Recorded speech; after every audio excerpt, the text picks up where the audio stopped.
thank you so much for joining. I mean, it's really great to see you all here. Thanks for accepting to be in the panel. Just in the first roundtable, we heard a lot of perspectives. These are very large panels, as you can see. And we touched upon pretty much all the pathways of the Glasgow Declaration. So the idea is that on this panel, which is private sector-led climate action, we will do more or less the same.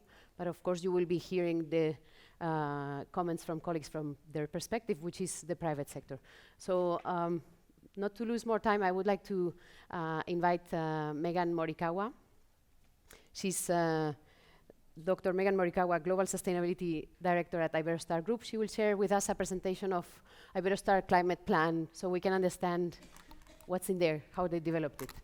Megan, the floor is yours. Thank you so much, Virginia, and thank you all very much, UNWTO, for bringing together a community of practice around the Glasgow Declaration. I think all of us as signatories, or if there's any aspiring signatories out in the audience, this is at the essence and the core of these communities to be able to share knowledge, have direct conversations, and I'm excited to dive a bit further into giving you an example of what a climate adaptation plan, or a climate action plan, there's adaptation in there too, looks like for a hotel chain. Because I think the more and more that we understand how climate and carbon emissions are spread across different businesses that make up the travel and tourism sector, the more we're able to understand where those drivers are for action, and that helps us to put the right pressures on our communities of practice to really look towards how it is that we reach our targets. And while the presentation is being set up, I think I want to talk a little bit as well about, part of the Glasgow Declaration is creating a climate action plan, right? That's a really, really great start. And it continues to evolve on being able to benchmark that we are aligned with global targets of being within the realm of net zero by 2050 and 1.5 degrees of warming. And one of the really great ways to ensure that you're aligned is also by using tools and methodologies from Science Based Targets Initiative to see where your ambition is relative to the targets you should be setting year over year to be within the realm of 1.5 degrees or 2 degrees. And so part of what we did at Iberostar was to also submit our Science Based Targets Initiative, which allowed us to demonstrate we were well below 1.5 degrees in both our Scope 1 and 2 and 3 targets. And I want to just kind of bring that as an example because I think as well, we have really great models within the travel and tourism sector. WTTC's Net Zero report demonstrated OTAs and easier to abate sectors need to decarbonize faster than 2050, right? Hospitality needs to reach net zero, ideally by 2040, right? So we all need to be thinking about the contribution that we make as a sector, which is why Iberostar was very excited about mapping out what our carbon footprint was and setting out the ambition to reach carbon neutrality across our business by 2030, and within that to reduce the amount of emissions that come from our Scope 1 and Scope 2, 85% in 8 years, hugely ambitious target for our Scope 1 and Scope 2, and to reduce our Scope 3 emissions 50% in the same time frame. And we needed to see where we started, so we did this baseline retrospectively in 2019 to be able to estimate that as accommodation, our Scope 3 really matters. You can, in fact, see that all of this blue, this 77% of our estimated 1 million metric ton carbon footprint portfolio in 2019 across over 100 properties comes from the goods and services and providers and transportation that make up our hospitality experience. I will note, however, that the flights of clients is not yet included within the scope or guidance for hospitality, but I'm sure we can continue to drive some of those discussions moving forward. However, a really important philosophy that we have at Iberostar that I think is important for us to also think about here in this community of practices, if all industries tomorrow found a pathway to reach net zero in their Scope 1 and Scope 2, we would have no Scope 3, right? And so even though this is a really big and important set of influence, we want to make sure that we're also working on doing what we can within our Scope 1 and Scope 2, our highest responsibility to decarbonize as quickly as possible. We also want to give you a sense of what those targets look like year over year, and if anything, I want to demonstrate all of this information is available in our decarbonization roadmap, which we launched at COP27. It's available on our Wave of Change website, and this is also the document that corresponds to our climate action plan that we submitted with the Glasgow Declaration. But overall, what was really important to us was in order to know where we needed to be in 2030 for our objective, we also needed to break that down into year-over-year targets. And that was immensely important for us as a business because businesses typically take decisions on yearly timeframes, right? It sets us in the right inertia for us to make business-making decisions and year-over-year add on to the ambition to ultimately get to that 85% reduction in our Scope 1 and Scope 2, 50% reduction in our Scope 3 relative to what would be our business as usual. When we talk about that Scope 1 and Scope 2, the things that are our most and highest responsibility, at Iberostar we talk about 4 pathways for decarbonization of our Scope 1 and Scope 2. One of the most important ones was actually focusing in on our refrigerant gases, the things that are used in our cooling systems and our refrigeration systems.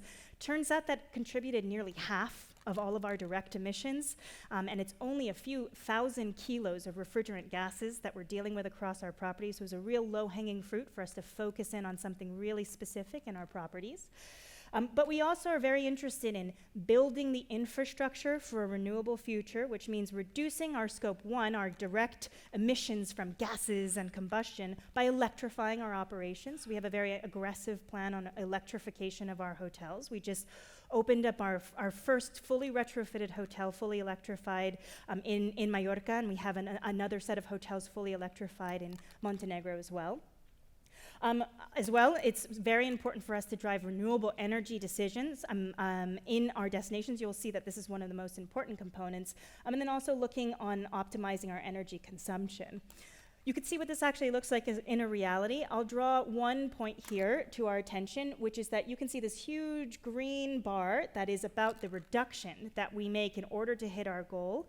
66% of that 85% reduction depends on collaboration in our destination, depends on our ability to bring new renewable energy to these locations, which is why we're so interested in having these discussions at a destination scale, because there's only so much Iberostar can do to drive demand. This needs to be done as a collective destination, as islands and some of the locations where we're operating are thinking about their own renewable energy transitions.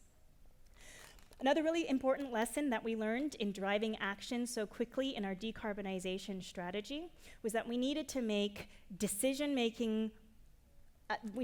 data available at the same timescale that decisions are being made. This is an example of the kilowatt hour energy that our directors can see on a daily basis so that they can take decisions on the time frame that's relevant to them. If they receive this information only yearly, that's not really much that they can do to drive that target overall. Daily decision making was really important for us to drive our objectives on energy savings. We also use simple tactics. Electricity consumption can be really hard to see or intuit. So we could label machinery that was very high in consumption of energy, and our chefs could start to see, wow, this oven is a red, and this oven is a green. Maybe I should prioritize using this oven over another, a way for us to make actionable seeing the importance of energy savings in a hotel environment. There's an entire world that we could talk about. I'm very happy to dive into some of our philosophies in Scope 3 in the cocktail, which we're very happy as well to help sponsor and facilitate in this community of practice. And I think that's actually a really nice segue, because one of the things that we discovered in our Scope 3 was the food and beverage was one of the largest footprints and impacts. In fact, we found that an estimate footprint from our food and beverage in 2019 was larger than all of the electricity that we consumed as a portfolio.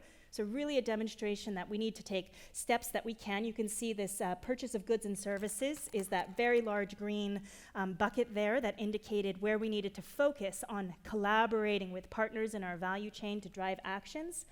And I think this is a hopeful picture as well, because we can use tools like the Cool Food Pledge by WRI to be able to get estimates of if we purchase a certain number of kilos of red meats and vegetables. You could see that red sliver of the pie is red meats, and the green sliver are all of the vegetables that we purchase by weight. That corresponds to disproportionate carbon footprints, right? So tackling 6% of our food category can tackle 50% of our carbon footprint, which gives us the ability to focus in on actions that really help us to drive down to that 50% reduction. Finally, and as a closer, I want to really emphasize that decarbonization was our leading focus of this roadmap. That's what SBTI asks you to look at primarily is your decarbonization. But none of this can be done without also thinking about climate mitigation or carbon removal through nature-based solutions. So we also speak towards some of the objectives that we have on our very aggressive ambition to remove up to 500,000 metric tons of carbon emissions per year by protecting and restoring nature in our destinations. But we also need to think about adaptation. How do we ensure that in the face of extreme weather events and climate disasters, that the nature that also draws down carbon, creates healthy ecosystems, has the ability to survive? And so the work that we do on risk mitigation is another way that we think about integrating climate adaptation as a part of our climate action plan. And if you have further questions on how you can do this, we're very, very happy to share some of these practices. So thank you so much for letting me take a moment to dive a bit further into what a climate action plan can look like for a hotel chain. And I hope that helps you all to take actionable steps on ways to drive further action within your communities of practice.